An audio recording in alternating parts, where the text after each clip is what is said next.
संकल्प लिया है वो लिया है 1000 पार्थिव शिवलिंग को बनाने का और उसके बाद उसका अभिषेक करने का और वहीं पे विसर्जन करने का। ये मिट्टी के पार्थिव शिवलिंग बनाए जाते। अहिल्याबाई के समय 1,25,000 सवा लाख शिवलिंग बनते थे। पूजा अभिषेक करना, नर्मदा जी में विसर्जन, प्रजा की सुख समृद्धि और भारत के जन कल्याण के लिए बता देते। पार्थिव शिवलिंग का इतना महत्व है कि अगर किसी को बच्चा नहीं हो रहा है, किसी की शादी नहीं हो रही है या बहुत किस्मत ही खराब है और दुर्भाग्यपूर्ण ही व्यक्ति जन्म लेके पैदा हुआ है, अगर वो भी पार्थिव शिवलिंग का अभिषेक कर लेना तो उसकी भी किस्मत बदलने का अधिकार है शिव जी को, क्योंकि वही है सृष्टि के रचयिता।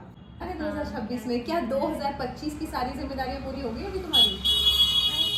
2026 अभी दूर है बेटा, अभी दिसंबर चल रहा है, 2025 चल रहा है। पहले 2025 की जिम्मेदारियां तो पूरी कर। जैसे कि मैंने तुम्हें बताया 2025 जब आया था तो कई एस्ट्रोलॉजर्स ने कहा था आग लगेगी, एक्सीडेंट्स होंगे, खतरनाक साल है। वो मंगल ग्रह का एक पहलू था, बिकॉज मंगल ग्रह हीट ऑफ एनर्जी से भरा होता है, तो जब उसकी एनर्जी को सही डायरेक्शन में इस्तेमाल नहीं करते तब जाके कभी आर्ग्यूमेंट्स होते हैं, झगड़े होते हैं, है ना, या ज़्यादा एनर्जी हो गई तो कहीं आग लग रही है, कहीं कुछ हो रहा है। लेकिन उसका एक और पहलू है मंगल के साथ का, मांगलिक कार्य का। मंगल ग्रह बड़ा मंगल है, सो वो मांगलिक कार्य मांगता है। मांगलिक कार्य मतलब धर्म के कार्य, जो कि मैंने आई थिंक 30 दिसंबर 2024 को सबको बोला था कि ये साल आप कुछ कमाएं या नहीं कमाएं, लेकिन जो है उससे बचा लें। और वो तभी बच सकता है जब आप धार्मिक कार्य करेंगे, क्योंकि साल ही मंगल का है। वो मांग ही रहा है मांगलिक कार्य करो। फिर दिसंबर है ना, मांगलिक कार्य जो लोग नहीं कर पाए, आप लोग नहीं कर पाए हैं, तो एक सबसे बड़ा मांगलिक कार्य अभी बचा हुआ है महादेव का। सृष्टि के रचयिता महादेव है, इसको विनाश करने वाले महादेव है। तो महादेव का एक अभिषेक, और वो भी कौन सा अभिषेक? पार्थिव शिवलिंग। कहते हैं कलयुग में पार्थिव शिवलिंग का अभिषेक बहुत महत्व रखता है। तो पार्थिव शिवलिंग की बड़ी महत्ता है, बड़ी महत्ता है। एक शिवलिंग का भी निर्माण अगर आप मिट्टी से करते हैं तो कई ज्योतिर्लिंगों की परिक्रमा का फल मिलता है। और दूसरी चीज कहाँ कर रहे हैं, वो उसको एनहांस करता है। नर्मदा का कहते हैं, नर्मदा के बारे में कहा जाता है कि नर्मदा का एक एक कंकर, हर कंकर में शंकर। नर्मदा जी का जल पिए पूरे जीवन तो उसे शिवलोक प्राप्त होता है। ये नर्मदा जी तो गंगा जी से भी ज्यादा पवित्र मानी गई हैं, और नर्मदा नाम इसलिए पड़ा है क्योंकि ये कभी मरती नहीं है महाराज, है ना, कल्प के अंत में भी इनका अंत नहीं है। नर्मदा का एक एक कंकर, हर कंकर में शंकर। तो मुझे लगा कि फिर कर लिया जाए। अभी 2025 चल रहा है तो मैं 2026 की तैयारियां अभी क्यों करूं? पहले 2025 के लिए जो जिम्मेदारियां हैं वो तो पूरी कर लूं धार्मिक कार्य की। जैसे हमने करोड़ों का तीर्थ किया, हमने यज्ञ किया, हमने बहुत सारी चीजें की।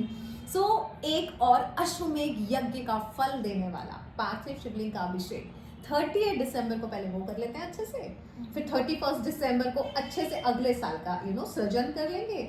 चाहे वो हम फिर विजन बोर्ड पे करें, चाहे हम मैजिक बॉक्स में करें, फिर वो कर लेंगे और फिर शुरू करेंगे। फिर मैं बता दूंगी 2026 में क्या करना है। जब आप हमारे साथ आएंगी तब तो हम मीटिंग करेंगे और तब मैं बताऊंगी 2026 में करना क्या है। लेकिन अभी जो है वो है पार्थिव शिवलिंग का अभिषेक 30 दिसंबर को। एक और चीज कही जाती है, आपको पता है कि यमुना नदी का पानी, यानी यमुना नदी का पीना और गंगा नदी में स्नान, जो पुण्य मिलता है वो आपको नर्मदा नदी के दर्शन मात्र से मिल जाता है। सुना है तुमने ये? यमुना पान, गंगा स्नान और नर्मदा नदी के दर्शन मात्र से आपके सारे पाप सारे दूर हो जाते हैं।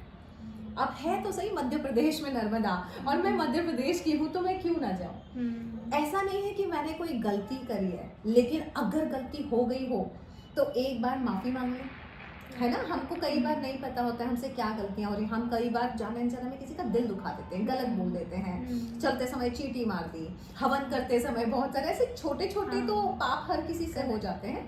तो जितनी भी गलतियां हैं उसके लिए 30 दिसंबर को एक माफी मांगेंगे, 31 दिसंबर को थैंक यू बोलेंगे, शिव जी के सामने सर झुकाएंगे जो कि महादेव है, और उसके बाद जब ये सब होगा तो हम बहुत सारा कुछ मांग सकते हैं। मांगने का अधिकारी वही होता है जो देता है, समझ रहे हो। लोग क्या करते हैं ना, दे दो ना प्लीज, दे दो ना। शिव जी बोलते लगता है तुमने हमें क्या दिया, हम तुम्हें कहाँ से निकाल के दें। तो नर्मदा के घाट पे जाएंगे, 30 दिसंबर को जाएंगे और वहाँ पर मैंने जो संकल्प लिया है वो लिया है 1000 पार्थिव शिवलिंग को बनाने का और उसके बाद उसका अभिषेक करने का और वहीं पे विसर्जन करने का। बहुत सारे संतों ने बहुत कुछ कहा है पार्थिव शिवलिंग के बारे में। अगर आपको नहीं पता है तो जानने की कोशिश कीजिए और फिर अगर सामर्थ्य है तो करने की कोशिश कीजिए। अगर यहाँ नहीं आ सकते हैं तो आप अपने यहाँ कर सकते हैं, लेकिन करिए ज़रूर। अब बस यहाँ आने का फ़ायदा ये है कि गुरु के सानिध्य में कर रहे हैं। कई बार ऐसे सवाल, जैसे ये प्रियाशा मुझसे पूछ रही है, ऐसे कई सवाल आप मुझसे कर सकते हैं। करने को देखो, पार्थिव शिवलिंग आप लोग अपने अपने घरों में कर सकते हो, मिट्टी के पार्थिव शिवलिंग, लेकिन कैसे बनाना है, मिट्टी को कैसे गूंदना है, मिट्टी में क्या क्या मिला होना चाहिए, है ना। नर्मदा का घाट हर जगह पे नहीं मिलेगा और गुरु का सानिध्य नहीं मिलेगा, इसलिए मैं आप लोगों को इन्वाइट कर रही हूँ कि आ जाइए। जितना देंगे ऊपर वाले से उतना मांगने का अधिकार रख पाएंगे। जब तक हम दे ही नहीं रहे, हम मांगेंगे कैसे। आज अगर मैं तुम्हारे लिए 10 चीज़ें करूँ तो एक बार तो मैं कुछ कह सकती हूँ ना, प्रियाशा मेरे लिए ये कर दो, तब तुम उन 10 चीज़ों को ध्यान में रखते हुए मेरे लिए कुछ करोगी। बस उसी तरह से मैं शिव जी के लिए बहुत कुछ करना चाह रही हूँ, जैसे यज्ञ किया, ये फिर मैं मांगने का अधिकार है, शिव जी ये वाला काम करवा दीजिए, और शिव जी बहुत सारे काम करवा देते हैं। पार्थिव शिवलिंग का इतना महत्व है कि अगर किसी को बच्चा नहीं हो रहा है, किसी की शादी नहीं हो रही है, या बहुत किस्मत ही खराब है और दुर्भाग्यपूर्ण ही व्यक्ति जन्म लेके पैदा हुआ है, अगर वो भी पार्थिव शिवलिंग का अभिषेक कर लेना तो उसकी भी किस्मत बदलने का अधिकार है शिव जी को, क्योंकि वही है सृष्टि के रचयिता। और बोलो, तो करना है तैयारी 2026 की। पहले पार्थिव शिवलिंग का अभिषेक करेंगे और फिर 2026 में प्रवेश करेंगे।